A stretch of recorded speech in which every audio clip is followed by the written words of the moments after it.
बच्चों में Vicky CM and Vicky coaching में आपका स्वागत करता हूं। शुरुआत करते हैं आज से क्वेश्चन की।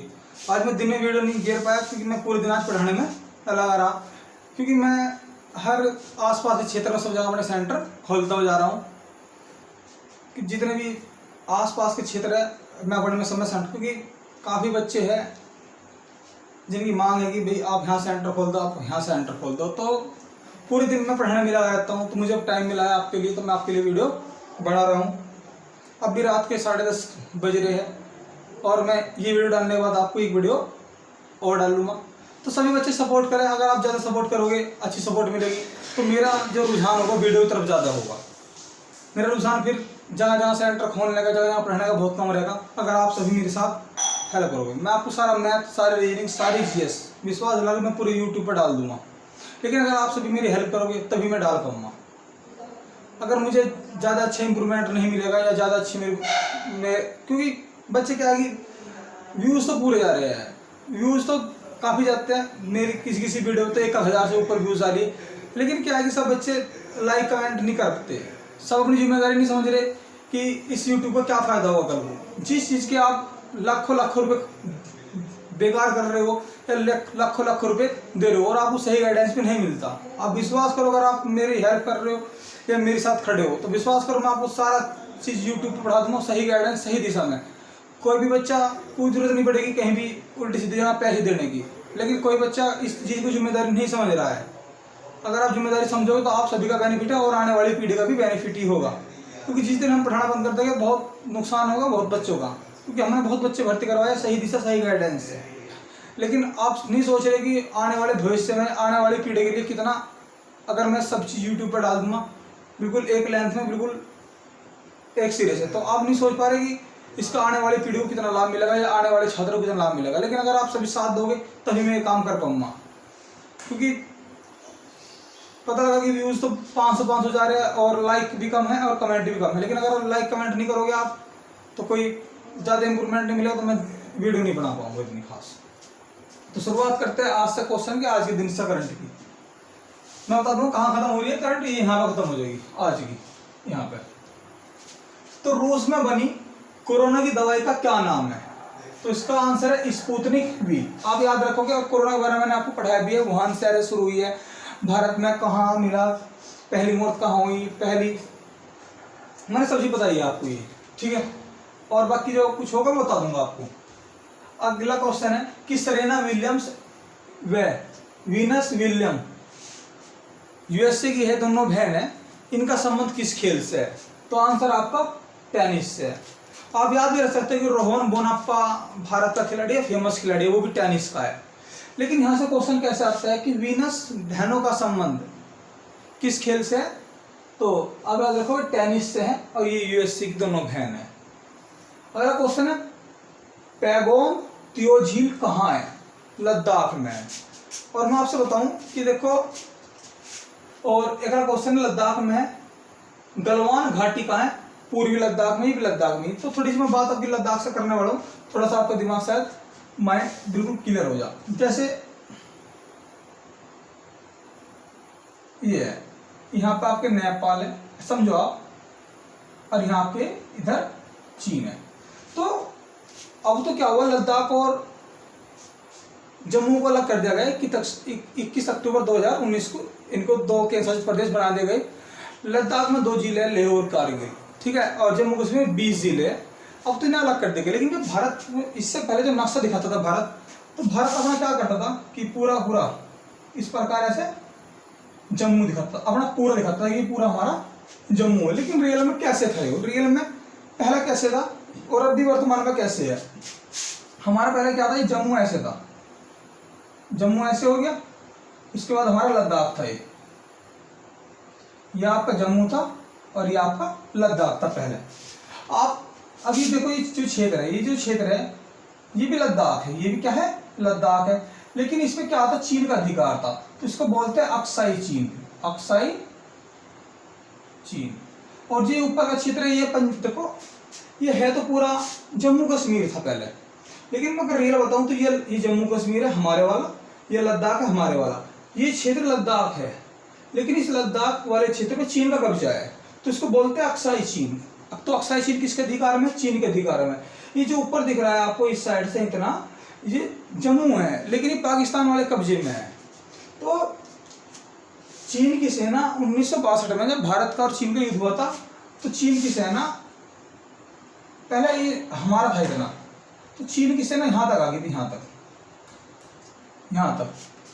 तो जब अंतर्राष्ट्रीय दबाव पड़ा तो फिर यही सेना इनकी रुक गई थी, इधर भारत की इधर चीन की, जब अंतर्राष्ट्रीय दबाव पड़ने शुरू हुए थे।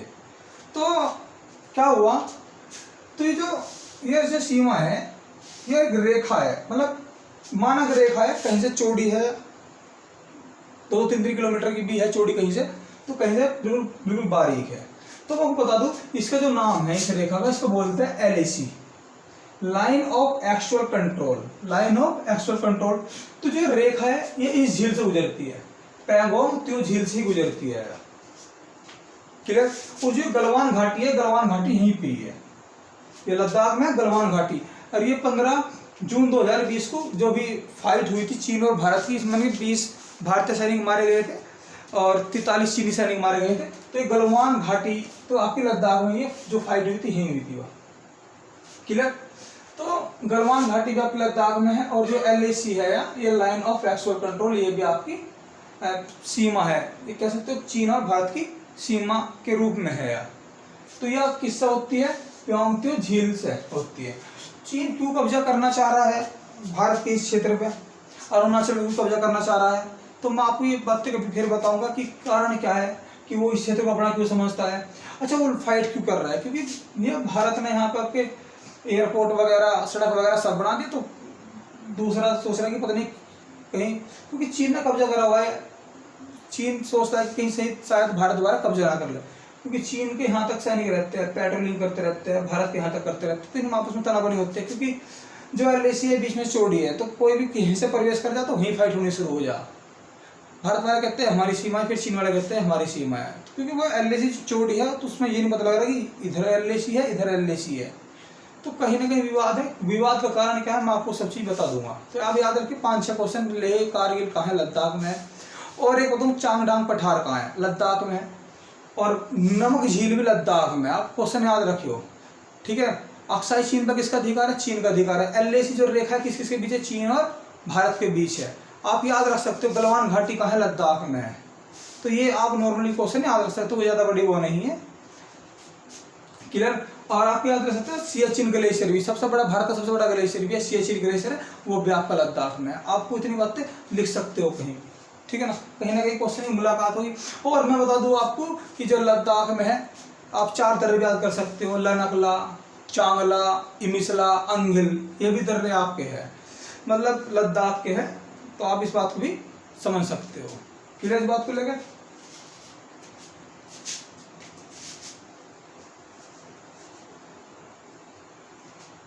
तो अगला क्वेश्चन है आपका, हाल ही में पूरी तरह डिजिटल अर्थव्यवस्था वाला जिला, यानी कि हाल ही में अभी पूर्णतः डिजिटल वाला अर्थव्यवस्था वाला जिला कौन सा बना है? विरुधुनगर पड़ा है, विरुधुनगर बना है तमिलनाडु का, विरुधुनगर बना है तमिलनाडु का, यानी कि आप जितना भी कारोबार वगैरह करोगे सब डिजिटल होगा।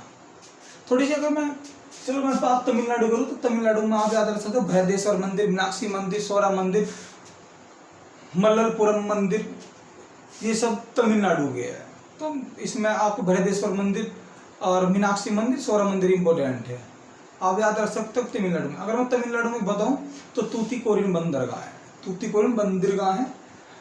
तूतीकोरिन बंदरगाह को मत्स्य बंदरगाह भी कहते हैं, क्योंकि जहाँ तूतीकोरिन बंदरगाह मन्नार की खाड़ी पे, मैं आपको बताऊं जैसे ये है आपके, मैं बता रहा हूँ लोग, मैं आपको बंदरगाह बता सकता हूँ। अभी थोड़ी जगह कम है इसलिए बना नहीं पा रहा हूँ सही, ये ऐसे बनाते छोटा थोड़ा कम स्पेस है तो चित्री में ऐसे बना पाया। तो मैं आपको बताऊं कि जैसे तमिलनाडु है, ये यहाँ तमिलनाडु है, यहाँ तूतीकोरिन बंदरगाह, यही मन्नार की खाड़ी है, तूतीकोरिन बंदरगाह मत्स्य बंदरगाह कहते हैं, क्योंकि यहाँ से सारा मत्स्य का वगैरह जहाज में जाती है, मतलब मछली वगैरह जहाज में जाती है। तो यहाँ से 5 किलोमीटर दूर जहाज खड़ा करना पड़ता है तूतीकोरिन बंदरगाह से, क्योंकि यहाँ छिछला पानी है। छिछला मतलब है कि यहाँ पे जहाज वगैरह धंसने का चांस ज़्यादा रहते हैं। तो यहाँ से मछली का वो होता है, मतलब मछली भेजी जाती है जहाज वगैरह में। तो 5 किलोमीटर दूर जहाज खड़ा होता है यहाँ तूतीकोरिन बंदरगाह से। तूतीकोरिन बंदरगाह को मत्स्य बंदरगाह कहते हैं। अगर मैं चलो बंदरगाह की बात कर रहा हूँ तो आपको जैसे गुजरात है, गुजरात में आपके कांडला बंदरगाह है, ज्वारे बंदरगाह बोलते हैं इसको। ये प्राकृतिक बंदर मतलब कि कह सकते हो आप कि यहाँ का मतलब प्राकृतिक संसाधनों का आप ऐसे कह सकते बताऊंगा। अभी यहाँ क्या है कि पहले पाकिस्तान भारत में था, तो भारत में एक देवल बंदरगाह था। अब पाकिस्तान हो गया अलग, तो उसकी पूर्ति के लिए देवल बंदरगाह से व्यापार वगैरह होता था, तो उसकी पूर्ति के लिए कांडला बंदरगाह खोला गया। और एक ज्वार बंदर ज्वार भाटा वगैरह आते हैं तभी वो काम करता है। अब बात समझ में आ गई होगी। और मैं बताऊँ आपको फिर ये कांडला बंदरगाह याद रखिए आप सिंपल, कांडला बंदर कहाँ है आपके, तो ये सब कहाँ पे आपके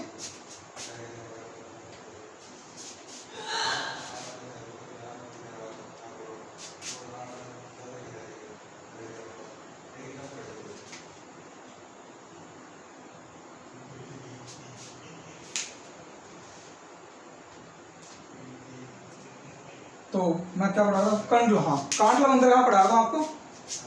तो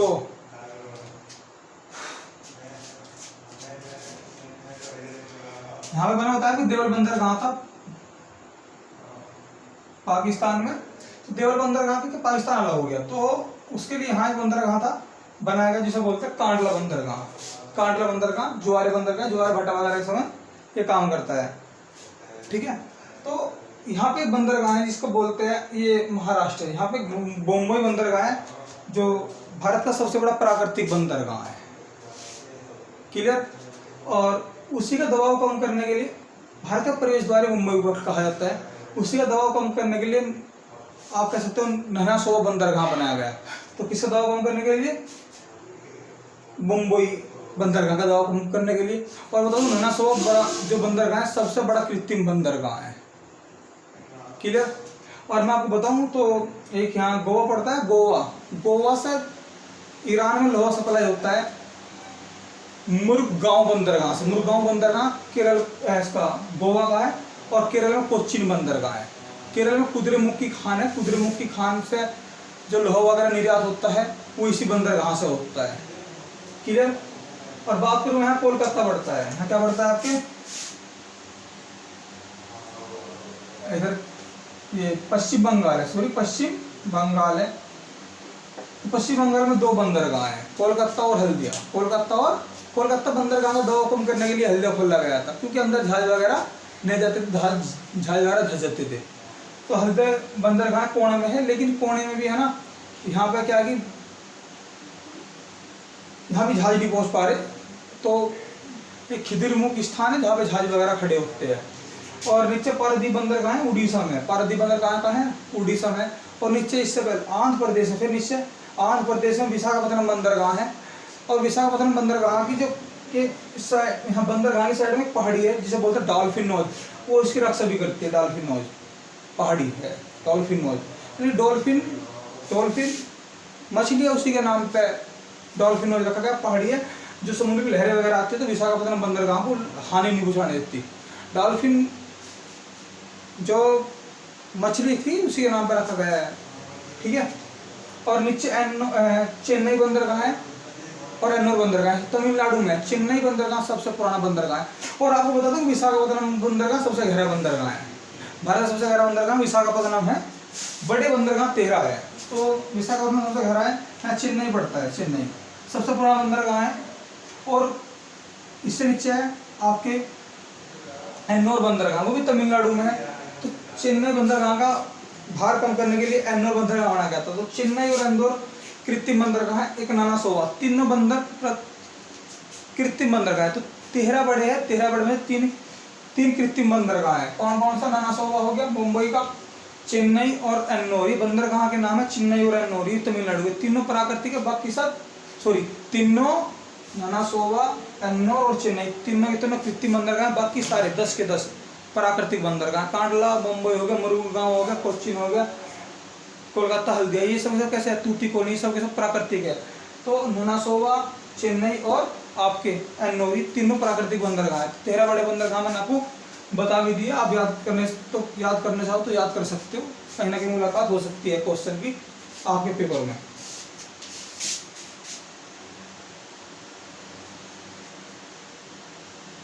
क्लियर। बात करेंगे किसकी, हाल ही में sanitisation on one call service का शुभारंभ कहाँ हुआ, ये आपके लखनऊ से हुआ। Sanitisation on one call service, इसका मतलब है अगर कोई आदमी कोरोना से संक्रमित है, अगर वो एक कॉल कर देगा ना, एक कॉल भी, तो उसका सारा क्षेत्र अगर वो चाहेगा कि मेरा सारा क्षेत्र जहाँ वो बीमार है, अगर वो चाहेगा सारा क्षेत्र सैनिटाइजर हो, तो एक कॉल पे सैनिटाइजर पूरे क्षेत्र में हो जाएगा।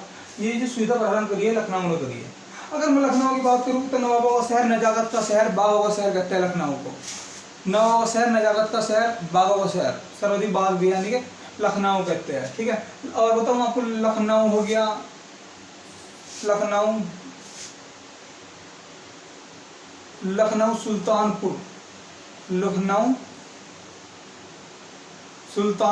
ये लखनऊ सुल्तानपुर गोमती नदी पे है।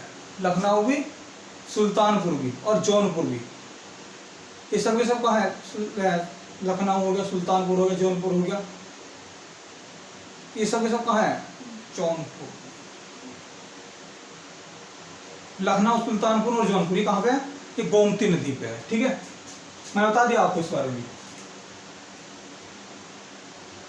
सुखोई विमान, ड्रोन विमान, बराक मिसाइल किस देश के है, ये आपके इजराइल की है।